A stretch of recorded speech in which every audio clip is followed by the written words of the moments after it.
ये पहली बार ऐसा था। एक तो गांधी परिवार को बुलाना ईडी के लिए बड़ा चैलेंजिंग था। ईडी को भी पता है कि भाई आप देश के टेक्निकली विपक्ष के सबसे बड़े नेता को आप पूछताछ के लिए बुलाने वाले हो।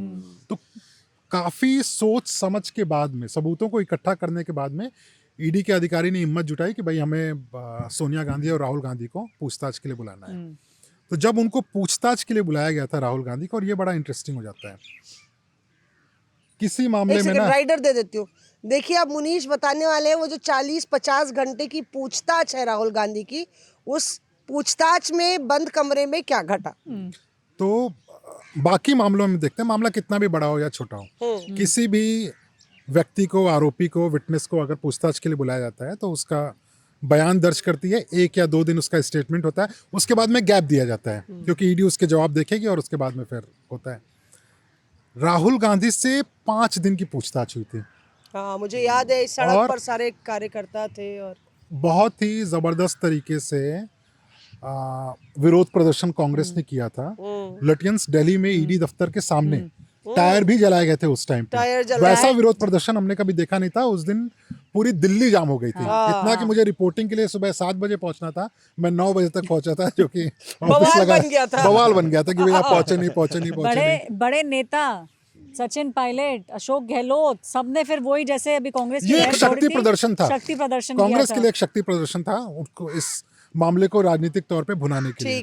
लेकिन मैं उस बात पे आता हूँ कि जब राहुल गांधी से पूछताछ हो रही थी ना, तो पूछताछ 50 घंटे की हुई थी राहुल गांधी की।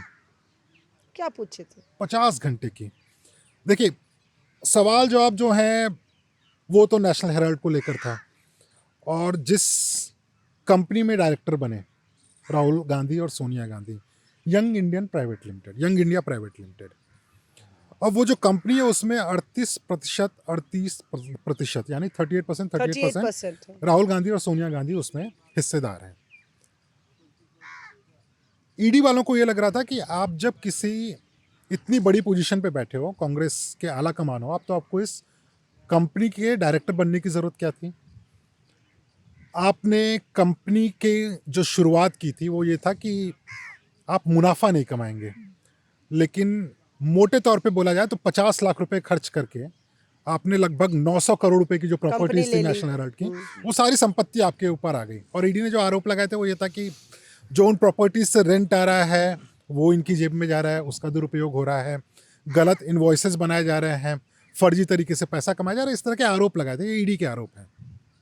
इंटरेस्टिंग ये था मौसम उसमें कि राहुल गांधी से जब पूछताछ खत्म हो जाती थी ना, शाम के 6-7 बजे तक उनसे पूछताछ खत्म हो जाती थी, राहुल गांधी उसके बाद ईडी के अधिकारी के साथ में बैठते थे, क्योंकि ईडी का जो कानून होता है उसमें आपके जब बयान दर्ज होते हैं तो आप मौखिक रूप से अगर बयान देते हो या लिखित रूप से बयान देते हो ना, तो एक शख्स वहाँ पे रहता है, वो टाइप करता रहता है बेचारा, आप लगातार जो बोल रहे हो, एक एक सवाल का जवाब। और सवाल छोटे 2 लाइन के होते हैं, जवाब जो होता है ना 2-2, 3-3 पन्ने का होता है, क्योंकि आप कोई नया मामला की जाँच कर नहीं रहे हो, 10 साल, 15 साल, 20 साल। और ये नेशनल हेराल्ड का मामला तो 1937 से शुरू होता है, जब नेहरू जी ने इसकी शुरुआत की थी। तो जब राहुल गांधी अपने जवाबों को पढ़ते थे, और ईडी में नियम है कि आपको अपने जवाब पे साइन करना पड़ता है, क्योंकि ये सबूत बन जाएगा। बाकी एजेंसी, बाकी एजेंसी में क्या है, आपके बयान दर्ज हुए और धारा 164 के तहत नहीं है तो आप पलट सकते हो कि ये तो मुझे ज़बरदस्ती दिया गया था, बयान गलत है, मैंने ऐसा बोला नहीं था, अधिकारी ने मुझे डराया धमकाया। लेकिन ईडी में क्या होता है कि अगर आपने बयान दर्ज करा दिया है तो वो सबूत बन जाएगा। राहुल गांधी इसे अच्छी तरीके से समझते थे, और रात के 3-4 घंटे जो है, यानी मान लीजिए आप रात के 8 बजे से 12 बजे तक राहुल गांधी उन अधिकारियों के साथ में बैठे रहते थे, अपने बयान के एक एक शब्द, यानी दिस का अगर दैट भी लिखा है, उनको अगर बयान को बदलना है, वो एक एक शब्द पढ़कर, यहाँ तक कि ईडी के अधिकारी बोल रहे थे कि भाई हम पागल हो गए हैं, पहले तो पूरा दिन बयान दर्ज करो, दूसरा आदमी अगर कोई पहुंचता है बयान दर्ज कराने के लिए, वो सोचता है यार चलो ठीक है अब आज का स्टेटमेंट खत्म हो, जल्दी से घर भागो। कोई ईडी दफ्तर में रहना नहीं चाहता है, खास करके एक ऐसी एजेंसी, मतलब जो अगर किसी को गिरफ्तार करती है 6 महीने साल, इंटिमिडेटिंग होता है, किसी के लिए भी होता है। लेकिन राहुल गांधी जो थे डेली वो बैठे रहते थे वहां पर, भले से रात के 11 बज जाए, 12 बज जाए, एक एक शब्द वहां पर पढ़ते थे और उसके बाद में चेंज कराते थे, जबकि उनको पता होता था कि जैसे ही वो निकलेंगे ना, थोड़ी देर बाद में जो आईओ होगा, इन्वेस्टिगेटिव ऑफिसर होगा ईडी का, उसका फोन आएगा, सर एक काम करिए, कल फिर सुबह आ जाइएगा। तो राहुल गांधी की रणनीति बड़ी सही थी।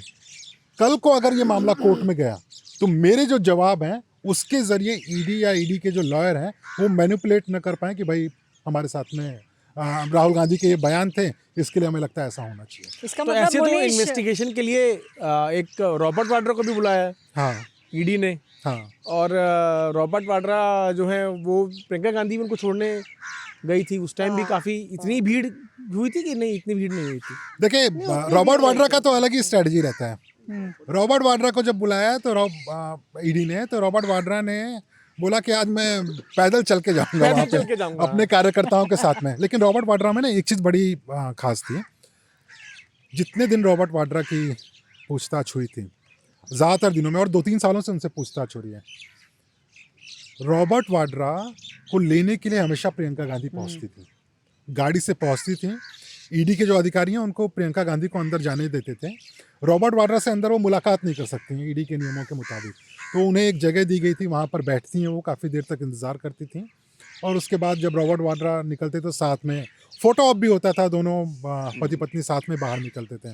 तो अब जो पूरे अगर परिवार की बात करें तो राहुल गांधी से पूछताछ हो चुकी है, सोनिया गांधी से हो चुकी है, रॉबर्ट वाड्रा तो खैर कई बार आ चुके हैं। Frequent visitor. हाँ। नहीं, पर और सोनिया गांधी जो हाँ, थी ना, सोनिया सोनिया गांधी गांधी का क्या वाला, हुआ था? सोनिया गांधी को लेके हम लोगों ने भी ईडी के अधिकारियों से ये पूछा था कि आपने सोनिया गांधी को पूछताछ के लिए बुलाया है, खैर आपकी जांच है, आप कर सकते हैं, लेकिन जिस कंडीशन में सोनिया गांधी है अपने हेल्थ के हिसाब से, हाँ, ये बड़ा गलत मैसेज जाता है। आप बाद में भी पूछताछ कर सकते थे। आप लोग ने पूछा ये बात? हाँ, हम लोगों ने पूछा, हाँ, हाँ। ऑफ रिकॉर्ड जो हमारी ईडी के अधिकारियों से हाँ। बातचीत होती है वो हम लोगों ने पूछा, क्योंकि उस वक्त अगर मौसमी आपको याद होगा, सोनिया गांधी की हेल्थ बहुत अच्छी नहीं चल रही हाँ। थी, ठीक है। और सोनिया गांधी भी जब आती थी उनको काफ़ी घंटों तक ईडी दफ्तर में बैठे रहना पड़ता था। प्रियंका गांधी बेचारी मेडिसिन लेकर आती थी कि अगर कुछ ज़रूरत पड़े तो उनको दे दें। तो कैसा कमरा था, कैसा कमरा होता है, क्या होता है वहाँ पे? जब बंद कमरा होता है या वो प्रियंका बैठ सकती है साथ में, या क्या होता है? नहीं, लॉयर अलाउ होता है? हाँ? लॉयर को अलाउड? लॉयर नहीं अलाउड होता है। तो कमरा बड़ा छोटा होता है, अच्छा, जिस कमरे में पूछताछ होती है वो कमरा बड़ा छोटा होता है। अभी जो नए दफ्तर बने हुए हैं वो हालांकि बड़े सोफिस्टिकेटेड बने हुए हैं। वहाँ पर टेबल होता है, अच्छी चेयर होती है, चाय पानी का इंतजाम रहता है, खाना पीना आपको अच्छा मिलता है वहाँ पर। अच्छा, खाना सेंट्रल पीना मिलता है एसी है, बाकायदा, चाय चाहिए होगी मिल जाएगी? सेंट्रल एसी वहाँ पे लगी हुई है, अच्छा। आपको किसी तरह की दिक्कत नहीं होती है। लेकिन एक चेयर पे घंटों घंटों बैठे रहना, ये आप सोने की अगर आपको चेयर दे दी जाए ना तब भी आपको उसमें नहीं बैठ सुकून नहीं पाओगे। मिलेगा कभी। Reporters Off.